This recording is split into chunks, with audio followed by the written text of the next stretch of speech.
आप सबका हार्दिक स्वागत है। आज फिर मैं रविंद्र वर्मा एक हिंदी का आसान सा विषय लेकर आपके सामने प्रस्तुत हूँ। आज हम करेंगे विकारी और अविकारी शब्द।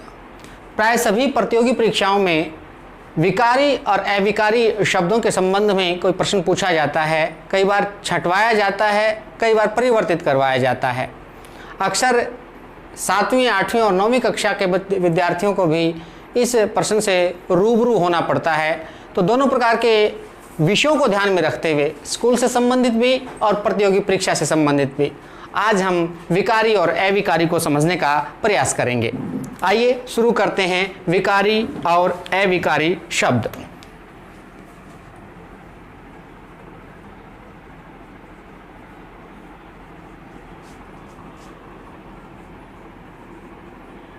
विकारी और अविकारी शब्द।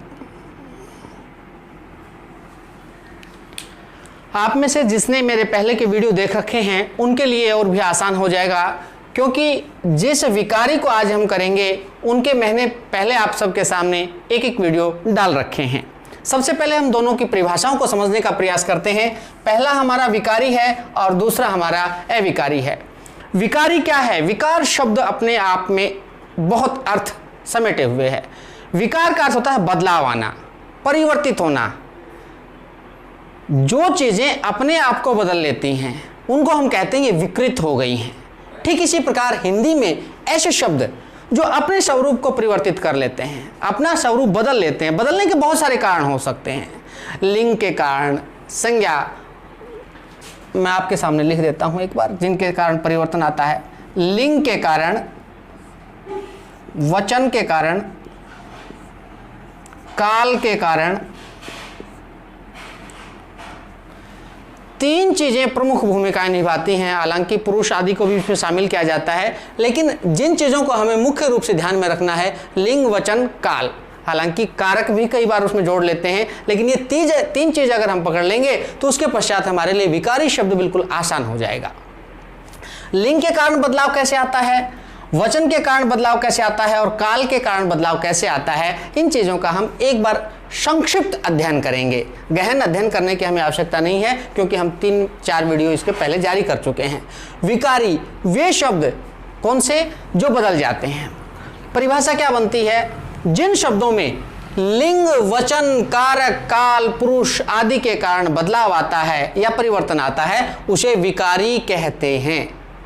ये 4 प्रकार के माने जाते हैं। पहला है संज्ञा, दूसरा है सर्वनाम,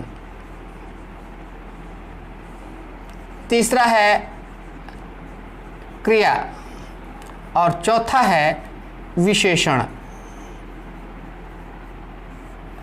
पहली चीज हमारे पास है संज्ञा। हमने वीडियो में देखा था किसी के नाम को हम संज्ञा कहते हैं, और संज्ञा को समझने के लिए यहाँ एक उदाहरण हम दे सकते हैं और उसको हम इन तीनों के अनुसार परिवर्तित करने का प्रयास करेंगे। स्पष्ट हो जाएगी, ज्यादा हम विस्तार से नहीं जाएंगे। संज्ञा नाम, जैसे हमने यहाँ नाम लिखा पुस्तक, अगर हम इसको वचन के अनुसार, हमारे पास लिंग, वचन, कारक, काल अनेक तत्व हैं, उसके अनुसार बदल कर देखें तो पुस्तक का बहुवचन बनता है पुस्तकें। ये किसी का नाम था, एक वचन में अलग है, बहुवचन में अलग है। किसके अनुसार परिवर्तन आया? वचन के अनुसार। इसको हम किस श्रेणी में रखेंगे? इसको हम रखेंगे विकारी की श्रेणी में। अगर हम लिंग के कारण बदले और उसमें बदलाव आ जाए तो भी वो क्या कहलाएगा? विकारी। काल के कारण बदले, बदलाव आए तो भी क्या कहलाएगा? विकारी कहलाएगा। ये हमारा पहला है। नाम को परिवर्तित करके देखेंगे, नाम परिवर्तित होगा, इसमें कोई संदेह की गुंजाइश नहीं है। दूसरा जो हमारा है सर्वनाम। सर्वनाम होता क्या है? जो संज्ञा के स्थान पर आता है। पूर्ण वीडियो आप पहले वाला देख सकते हैं। इस सर्वनाम में भी परिवर्तन आता है। कैसे परिवर्तन आता है वो हम यहां देखने का प्रयास करेंगे। जैसे मैं जाता हूं, मैं जाता हूं, हमारे पास एक वाक्य है और इसमें हमने मैं के रूप में सर्वनाम का प्रयोग किया। अब इस सर्वनाम का हम इन तीनों के अनुसार कोई परिवर्तन करके देखें। जैसे मान लीजिए हमने इसमें वचन के अनुसार परिवर्तन कर लिया, मैं को हम बहुवचन के रूप में लेंगे तो क्या हो जाएगा, हम। जाता का क्या हो जाएगा, जाते। हूं का क्या हो जाएगा, हैं। मैं किस में बदला, मैं बदला हमारा हम के अंदर। इसका मतलब क्या है, सर्वनाम भी अपने आप में विकारी शब्द है। तीसरा जो हम समझेंगे वो है क्रिया। क्रिया क्या है, जिससे किसी काम के होने का बोध होता है। कैसे, कोई भी एक वाक्य हम लेते हैं, चाहे हम इसी वाक्य को रिपीट कर लें, इसी को भी हम पुनः समझ सकते हैं। मैं जाता हूं, ये पुल्लिंग और एक वचन है। हमने इसमें क्रिया शब्द देखा जाता। अब लिंग वचन कारक काल आदि के अनुसार किसी को भी बदल कर देख लें। मैं को हमने बहुवचन में लिया, हम हो गया। हम के प्रयोग करते ही जाता शब्द किस में बदल गया, जाता में बदलाव आया, जाते। इसको हम क्या कहेंगे, विकारी। स्त्रीलिंग भी कर सकते हैं। जैसे मान लीजिए हम यहां लिखते हैं राम खाता है। अगर हम राम को बदल दें पुल्लिंग से स्त्रीलिंग में, राम को किस में बदल दें हम, सीता। सीता को अगर हम लिखें खाता है तो गलत हो जाएगा, बदलाव आया। इसका मतलब क्या बन गया, खाता का खाती है। अब ये जो क्रिया है किसके कारण परिवर्तित हुई, लिंग के कारण परिवर्तित हुई। बहुवचन भी कर सकते हैं हम वचन के आधार पर देखना चाहें, लिंग के आधार पर देखना चाहें, आसानी से उसमें बदलाव आ जाएगा। मान लीजिए हमने इसको किस में देखा, लिंग में। अब वचन देखना चाहें, राम खाता है तो हम यहां लिख सकते हैं, राम का बहुवचन करेंगे राम, श्याम और मोहन। खाता का क्या हो जाएगा, खाते हैं। अब यहां देखने वाली बात है, जो चीज हमारे पास खाता के रूप में एक वचन में थी, जो ही हमने इसको बहुवचन के रूप में लिया, खाता का क्या बन गया, खाते हैं। इसका मतलब वचन के आधार पर इसमें बदलाव आया। तो लिंग के आधार पर बदलाव आया, वचन के आधार पर। एक मैं आपको काल के आधार पर भी परिवर्तन दिखा देता हूं किस प्रकार होता है। वर्तमान काल में जैसे हम लिखें सोहन गाना गाता है, यह वर्तमान काल है। अगर हम इसका काल परिवर्तित करें, भविष्यत काल कर दें या वर्तमान काल कर दें तो क्या बन जाएगा। अब वर्तमान तो हम गाने की बात कर रहा है, वर्तमान में चल रहा है। भविष्यत काल की अगर हम बात करें, सोहन गाना गाएगा। गाता का क्या बन गया, गाएगा। इसका मतलब जो क्रिया है हमारी, गाना शब्द, गाता शब्द ये है क्रिया, और इस गाता का क्या बना, गाएगा। ये किसके अनुसार बदला, काल के अनुसार बदला। इसका मतलब हमारा जो क्रिया शब्द है वो भी अपने आप में एक विकारी शब्द है, परिवर्तनशील शब्द है, बदलाव उसमें आ जाता है। चौथा और अंतिम है इसमें हमारा विशेषण। विशेषण क्या है, विशेषता बताने का काम करता है। किसकी विशेषता, या तो संज्ञा की विशेषता बताएगा या सर्वनाम की विशेषता बताएगा। अब इन दोनों की विशेषता जो बता रहा है वो शब्द हमारे पास विशेषण है, और उसका हम प्रयोग करके देखते हैं बदलाव कैसे आता है। जैसे आम मीठा है। अब ये आम हमारे पास एक वचन है, अगर हम इसका बहुवचन कर दें तो क्या हो जाएगा, आम मीठे हैं। अब ये देखिए मीठा किस में बदल गया, मीठे। इसका मतलब ये जो विशेषण शब्द है बदला है। बदला है तो क्या है, ये विकारी है। किसके अनुसार बदला है, ये वचन के अनुसार बदला है। हम इनको लिंग के अनुसार भी बदल सकते हैं। आम की बजाय हम कर दें इसके स्थान पर लीची।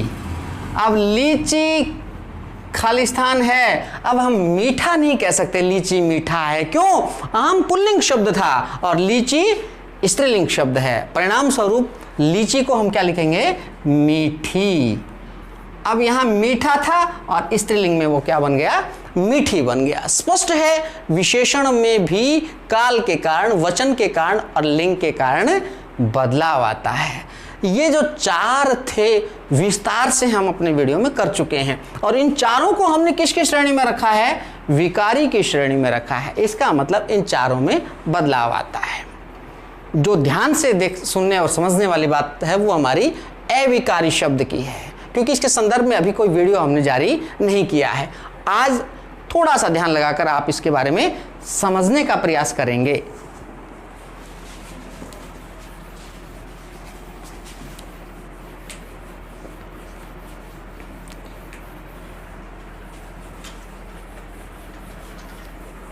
ये जो अविकारी शब्द है इसकी परिभाषा क्या बनेगी? जिन शब्दों में लिंग, वचन, कारक, काल, पुरुष आदि के कारण कोई बदलाव नहीं आता। आपकी भाषा में कहें हम इनको कहीं भी कैसे भी प्रयोग में लाएं, लेकिन किसी भी स्थिति में इनके अंदर परिवर्तन दिखाई नहीं देगा। इन शब्द को हम क्या नाम देते हैं? अविकारी शब्द। परिभाषा क्या बनेगी? वे शब्द जिन में लिंग, वचन, कारक, काल, पुरुष आदि के कारण कोई परिवर्तन नहीं आता उन्हें अविकारी शब्द कहते हैं। वैसे इनके भेदों की अगर हम चर्चा करें तो प्राय इसके 4 भेद करवाए जाते हैं, परंतु आधुनिक विद्वान इनके 5 भेदों को भी शामिल करते हैं। आइए हम उन भेदों पर नजर डालते हैं। जो पहला है वो हमारा क्रिया विशेषण।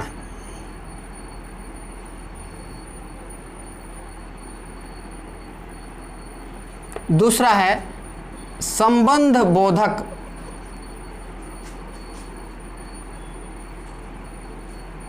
तीसरा है समुच्चय बोधक।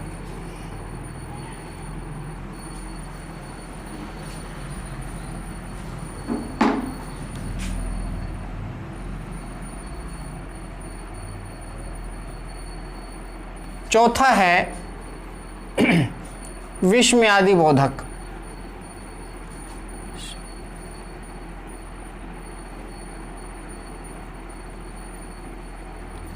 इन चारों के अलावा जो 5वां और शामिल किया जाता है वो हमारा है निपात।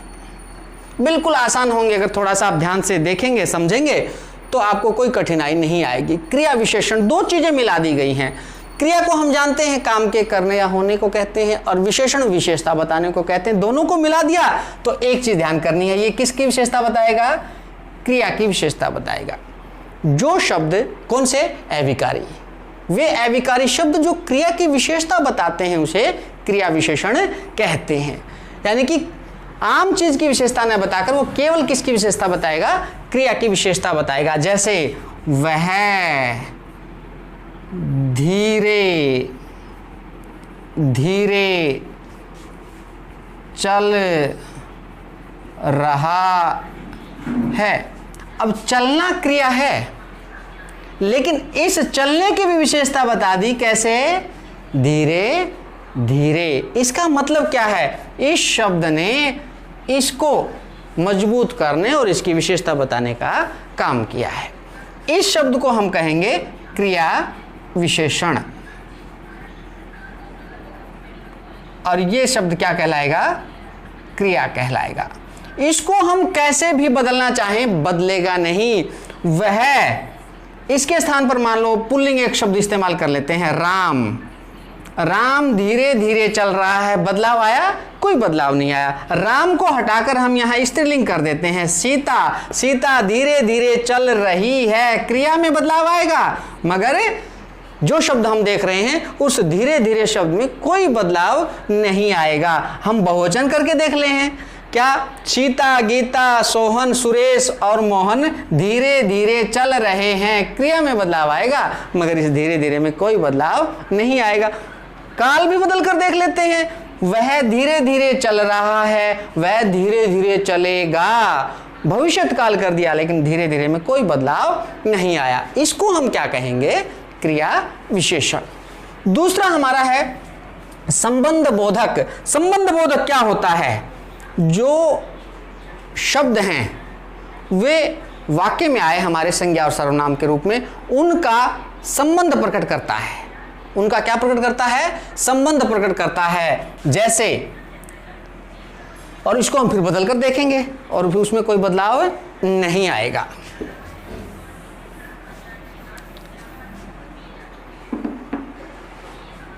वह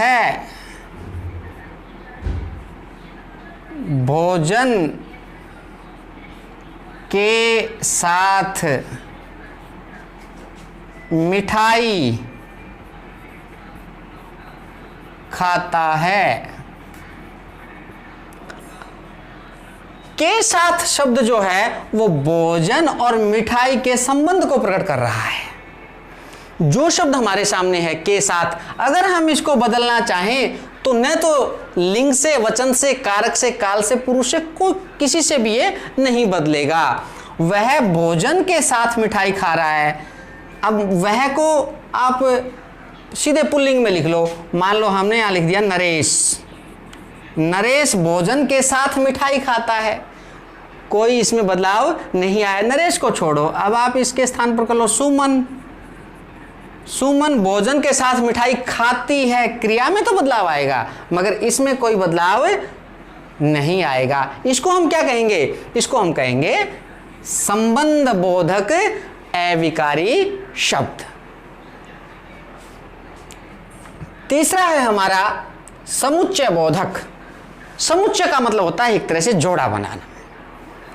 वे अविकारी शब्द जो दो शब्दों, दो वाक्यांशों या दो शब्दों को जोड़ने का काम करते हैं, ऐसे शब्द क्या कहलाते हैं? समुच्चय बोधक शब्द कहलाते हैं। ये कैसे इस्तेमाल किए जाते हैं और कैसे इसमें परिवर्तन नहीं आता, हम एक उदाहरण के माध्यम से देखेंगे। जैसे सीता और गीता जाती हैं।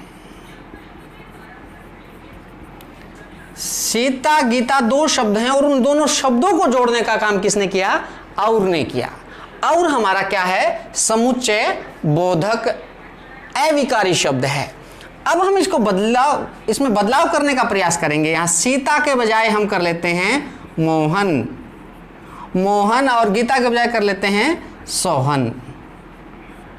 जाति में तो बदलाव आ जाएगा लेकिन और शब्द में कोई बदलाव नहीं आएगा। मोहन और सोहन, इसमें बदलाव नहीं आया, इसका मतलब ये अविकारी शब्द है। ये हमने शब्द जोड़े। हम वाक्य भी जोड़ सकते हैं। वाक्य कैसे जोड़ सकते हैं? जैसे मैं सुबह उठा और खेलने चला गया। खेलने चला गया। अब ये जो और है ये दो वाक्यों को जोड़ने का काम कर रहा है। यहां हमने दो शब्दों को जोड़ा था, यहां हम दो वाक्यों को जोड़ रहे हैं। मैं सुबह उठा, अब इसके स्थान पर, मैं के स्थान पर और कुछ भी कर सकते हैं लेकिन इस और में कोई बदलाव नहीं आएगा, इसलिए हम इसको क्या कहते हैं? समुच्चय बोधक अव्यय। और है, तथा है, अथवा है, या है, ये सारे के सारे हमारे क्या कहलाते हैं? समुच्चय बोधक अव्यय कहलाते हैं। चौथा है इसमें विस्मयादि बोधक अविकारी शब्द। ये जो विस्मयादि बोधक होते हैं ये मन के भावों को प्रकट करने वाले शब्द होते हैं। हमारे मन में क्रोध का, घृणा का, प्रेम का, अच्छाई का, गुस्से का, खुशी का, अनेक प्रकार के भाव होते हैं। उन सभी भावों को हम जिन शब्दों के माध्यम से प्रकट करते हैं वो विस्मयादि बोधक शब्द कहलाते हैं। और यहाँ हम क्या पढ़ रहे हैं? अविकारी शब्द के रूप में। मन के भावों को प्रकट करने वाले अविकारी शब्द विस्मय बोधक कहलाते हैं। कैसे हम इसके उदाहरण देख सकते हैं? उदाहरण भी पूरे समझने से पहले हम इनके कुछ शब्द देख सकते हैं। जैसे अरे वाह, छी छी, बाप रे बाप, अजी, ये शब्द क्या है? ये हैं सारे विस्मयादि बोधक जो हमारे मन के भाव को प्रकट करते हैं। जैसे एक हम वाक्य लिखते हैं, वाह कितना सुंदर फूल है, कितना सुंदर फूल है। अब ये देखिए वाह, एक चीज और इसमें विशेष ध्यान आपको रखनी है, विस्मयादि बोधक जहां भी होगा उसके साथ आपको विस्मय सूचक निशान मिलेगा। वह को अगर हम बदलना चाहें तो चाहे हम किसी भी रूप में प्रयोग कर लें इसमें कोई बदलाव नहीं आएगा। कितना सुंदर फूल, फूल पुल्लिंग है। अब स्त्रीलिंग लिख देते हैं, कितनी